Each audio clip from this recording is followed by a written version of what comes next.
రాష్ట్ర ప్రభుత్వం కౌలు రైతులకి రక్షణ కోసం, వారి సంక్షేమం కోసం నూతన కౌలు రైతుల చట్టం తీసుకొస్తానని ఎన్నికల సందర్భంగా హామీ ఇచ్చింది.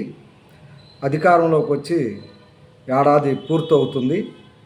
ఇంతవరకు ఆ నూతనంగా తీసుకొస్తానని చెప్పిన కౌలు రైతుల చట్టం గురించి ప్రస్తావనలు తప్ప ఆచరణలో మాత్రం చట్టం తీసుకొచ్చేదానికోసం ఎటువంటి ప్రయత్నాలు చేయకపోవడం బాధాకరం.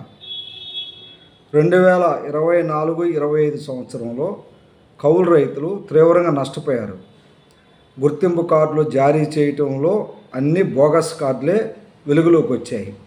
గ్రామ సభలు నిర్వహించి కౌలు రైతులను గుర్తించి భూ యజమాని ప్రమేయం లేకుండా కౌలు గుర్తింపు కార్డులు జారీ చేయటంలో రాష్ట్ర ప్రభుత్వం విఫలమైంది. అరాకొరగా వచ్చిన కౌలు గుర్తింపు కార్డులు కూడా పంట రుణాలు ఇచ్చే విషయంలో కూడా రాష్ట్ర ప్రభుత్వం తగిన శ్రద్ధ పెట్టలేదు. దానివల్ల కౌలు రైతులు గుర్తింపు కార్డులు వచ్చిన వారు, కార్డులు రాని వాళ్ళందరూ ప్రభుత్వం యొక్క నిర్వాహకం వల్ల వడ్డీ వ్యాపారస్తుల దగ్గర అధిక వడ్డీలకు తీసుకొచ్చి పంటలు సాగు చేశారు. కానీ పండిన పంటలకేమైనా మద్దతు ధరన దక్కిద్దని చెప్పేసి పరిశీలిస్తే అది కూడా దక్కలేదు. రాష్ట్ర ప్రభుత్వం ధాన్యము, మినుములు, పెసలు, కందులు, శనగలు ఇలాంటి పంటలు కొనుగోలు చేస్తామని ప్రకటించింది. కొన్ని ప్రాంతాల్లో కొనుగోలు కేంద్రాలు పెట్టింది. కౌలు రైతులకు గుర్తింపు కార్డు లేకపోవటం వల్ల రాష్ట్ర ప్రభుత్వం ఏర్పాటు చేసిన కొనుగోలు కేంద్రాల్లో తమ పంటలను అమ్ముకోలేకపోయారు. దీనికి కారణం కౌలు గుర్తింపు కార్డు లేకపోవటం, ఈ పంటలో నమోదు కాకపోవటం. చాలా తీవ్రంగా నష్టపోయినటువంటి పరిస్థితి కనిపించింది. అంతేకాకుండా అధిక వర్షాలు, వరదల వల్ల పంటలు నష్టపోయిన సందర్భంలో వాళ్ళకి పరిహారం కూడా దక్కలేదు. ఎటువంటి పంటలు పండించకుండానే, సాగు చేయకుండానే రాష్ట్ర ప్రభుత్వం ఇచ్చిన ఇన్పుట్ సబ్సిడీని భూ యజమానులు, భూస్వాములు, పెత్తందారులు తీసుకున్నారు. కౌలు రైతులను నట్టింట ముంచారు. ఒక రకంగా చెప్పాలంటే కూటమి ప్రభుత్వంలో కౌలు రైతులకి కష్టాలు, కన్నీళ్లు మాత్రమే మిగిలాయి. మరి ఏమి ఉద్ధరించినట్టు కౌలు రైతులకి ఈ రాష్ట్ర ప్రభుత్వం అన్యాయం చేసింది. నూతన కౌలు చట్టం తీసుకొస్తానని చెప్పి సులభంగా గుర్తింపు కార్డులు ఇస్తామని చెప్పి ఆచరణలో విస్మరించడం అంటే మన రాష్ట్రంలో వ్యవసాయాన్ని ఏ విధంగా ప్రోత్సహిస్తుందో, ముఖ్యంగా కౌలు రైతుల పట్ల రాష్ట్ర ప్రభుత్వం ఏ విధంగా వ్యవహరిస్తుందో మనకు స్పష్టంగా తెలుస్తూ ఉన్నది. అంతేకాదు ఖరీఫ్ సీజన్లో పంటల బీమా పథకాన్ని సంబంధించి బీమా ప్రీమియం మేమే చెల్లిస్తామని చెప్పారు. మరి ఈ పంటలో నమోదు కాకపోవటం వల్ల వాళ్ళు నష్టపోయారు. రబీలోనైతే స్వచ్ఛంద బీమా పథకాన్ని ప్రకటించి అసలు ఈ పంటలో నమోదైన వాళ్ళకు కూడా అవకాశం లేకుండా చేశారు. పంటల బీమా పథకాన్ని వర్తింప చేయలేదు. అంటే కౌలు రైతులకి పంట రుణాలు ఇచ్చే విషయంలో కూడా రిజర్వ్ బ్యాంక్ ఆఫ్ ఇండియా ఏం చెప్పింది? 2 లక్షల రూపాయల వరకు ఎటువంటి హామీ లేని పంట రుణాలు సొంత భూమి ఉండి సాగు చేసే రైతులు కానీ, కౌలు రైతులు కానీ పొందొచ్చని చెప్పింది. ఏ ఒక్క కౌలు రైతుకి కానీ పంట రుణాలు ఇవ్వలేదు. అంటే ఈ రకంగా చూస్తే కౌలు రైతుల చట్టం తీసుకొచ్చే విషయంలో రైతాంగాన్ని, ముఖ్యంగా కౌలు రైతుల్ని దగా చేసింది. అదేవిధంగా కౌలు రైతులకి పంట రుణాలు ఇచ్చే విషయంలో తన బాధ్యత నుంచి విస్మరించింది. అధిక వడ్డీ వ్యాపారస్తుల కనుసన్నల్లోనే ఈరోజు కౌలు వ్యవసాయం జరుగుతూ ఉంది. 100-70-80% కౌలు రైతులు మన రాష్ట్రంలో వ్యవసాయం చేస్తూ ఉన్నారు. మరి వాళ్ళు వ్యవసాయం చేయాలంటే పెట్టుబడి కావాలంటే బ్యాంకులు అప్పులు ఇవ్వాలి. బ్యాంకులు కౌలు రైతులకు అప్పులు ఇవ్వనప్పుడు వడ్డీ వ్యాపారస్తుల మీద ఆధారపడి పంటలు పండిస్తున్నటువంటి పరిస్థితి కనిపిస్తూ ఉంది. మరి ఎవరిని ప్రోత్సహిస్తున్నట్టు రాష్ట్ర ప్రభుత్వం? సాగు చేయని భూ యజమానులు పంట రుణాలు తీసుకుంటారు, సాగు చేసే కౌలు రైతులు మాత్రం అధిక వడ్డీలకు తీసుకొచ్చి పంటలు పండిస్తారు. ఎంత వ్యత్యాసం! అందుకని ఇలాంటి విషయంలో రాష్ట్ర ప్రభుత్వం సక్రమంగా వ్యవసాయ రంగాన్ని ప్రోత్సహించే విషయంలో బాధ్యతాయుతంగా వ్యవహరించడం లేదు. మారిన వ్యవసాయ పరిస్థితులను అధ్యయనం చేయడంలో కూడా వెనకబడిపోతుందని చెప్పేసి స్పష్టంగా తెలుస్తూ ఉంది.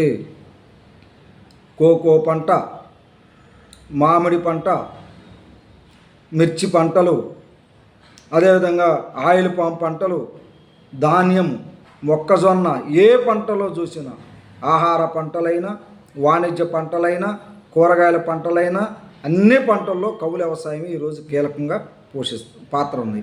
అటువంటి కౌలు రైతులకి సరైనటువంటి రక్షణ కల్పించి సంక్షేమాన్ని కల్పించే దానికోసం రాష్ట్ర ప్రభుత్వం బాధ్యతాయుతంగా రాష్ట్ర ప్రభుత్వం కౌలు వ్యవసాయాన్ని ప్రోత్సహించే విషయంలోనూ సక్రమంగా ప్రణాళిక రూపొందించే విషయంలో కూడా విఫలమవుతూ ఉన్నది. మరి కౌలు రైతులను ఆదుకోవటానికి ఏమిటి ఈ ప్రభుత్వం దగ్గర ఉన్నటువంటి వ్యూహం అంటే ఏమీ లేదు. 2025-26 సంవత్సరంలోనైనా కౌలు రైతులను ఆదుకోవటానికి ఏమన్నా క్రెడిట్ ప్లాన్ ఉందా? లేదు. ఖరీఫ్ సాగు ప్రణాళిక ఏమైనా ఉందా? లేదు. విత్తన ప్రణాళిక ఉందా? లేదు. వ్యవసాయ ప్రణాళికలు ఏమన్నా ప్రకటించిందా? ఏమీ లేవు. ఏమి ప్రకటించుకోకుండా ఖరీఫ్కి సన్నద్ధం కాండి, ఖరీఫ్లో మేము అన్ని రకాల సహాయం చేస్తామని చెప్తా ఉన్నారు.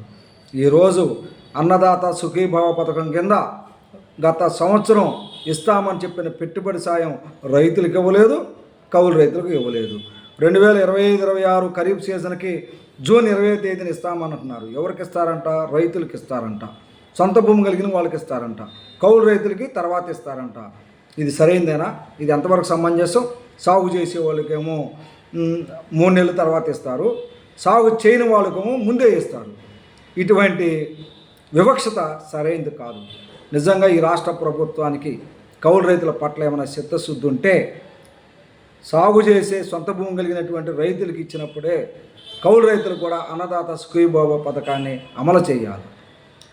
అంతేకాకుండా పంటలు పండించడానికి అవసరమైనటువంటి పెట్టుబడి, కౌలు చెల్లించడానికి అవసరమైన పెట్టుబడి కూడా ముందుగానే వాళ్ళకి ఇవ్వాలి. కానీ ఇప్పుడు ఇవ్వరంట. ఈ పంట వేసి ఈ పంట నమోదు చేసి తర్వాత జాబితాలు తయారు చేసి దాని ఆధారంగా పంట రుణాలు ఇస్తాం, అన్నదాత సుఖీభావ పథకం అమలు చేస్తామని చెప్పడం అంటే బాధాకరం. అంటే కౌలు రైతుల పట్ల ఈ ప్రభుత్వానికి ఏ విధంగా ప్రేమ ఉందో, ఏ విధంగా చిత్తశుద్ధి ఉందో స్పష్టంగా మనకు తెలుస్తూ ఉంది. అందుకని ఇప్పటికైనా రాష్ట్ర ప్రభుత్వం గతంలో జరిగినటువంటి లోపాలని ఈ సంవత్సరమైనా జరగనీకోకుండా సరిదిద్దుకొని కౌలు రైతుల రక్షణ కోసం, వారి సంక్షేమం కోసం తక్షణమే నూతన కౌలు చట్టం తీసుకురండి. చట్టం తీసుకొచ్చే దానికోసం ఆలస్యమైతే ఆర్డినెన్స్ రూపంలో అయినా చట్టం తీసుకురండి. మరి ఇప్పుడులోగా గ్రామ సభలు నిర్వహించి డైరెక్ట్గా కౌలు రైతులను గుర్తించి భూ యజమాని ప్రమేయం లేకుండానే కౌలు గుర్తింపు కార్డులు జారీ చేయాలి. ఈ కార్డుల ద్వారా ఈ పంట నమోదు చేయాలి, విత్తనాలు ఇవ్వాలి, పంట రుణాలు ఇవ్వాలి, అన్నదాత సుఖీభావ పథకాన్ని అమలు చేయాలి. అదే కాకుండా పంటల బీమా పథకాన్ని వర్తింప చేయాలి. ఈ విధంగా వ్యవసాయానికి అవసరమైనటువంటి ఏదైతే సంక్షేమ పథకాలు ఉన్నాయో ఆ పథకాలన్నింటిని కూడా కౌలు రైతులకు ఇచ్చే విధంగా ప్రభుత్వం చర్యలు చేపట్టాలి. లేకపోతే ఈ రాష్ట్ర ప్రభుత్వం విధానాల పట్ల కౌలు రైతులు మరి శంకించవలసి ఉంటుంది. అందుకని కౌలు రైతుల పట్ల రాష్ట్ర ప్రభుత్వం ప్రణాళికలు రచించి వాళ్ళ సంక్షేమానికి, వాళ్ళ అభివృద్ధికి వ్యవసాయం అంటే దండ కాదు, వ్యవసాయం అంటే పండగ అనే పద్ధతుల్లో ప్రోత్సహించే పద్ధతుల్లో రాష్ట్ర ప్రభుత్వ విధానాలు రూపకల్పన చేయాలని చెప్పేసి సందర్భంగా రాష్ట్ర ప్రభుత్వాన్ని డిమాండ్ చేస్తా ఉన్నాం.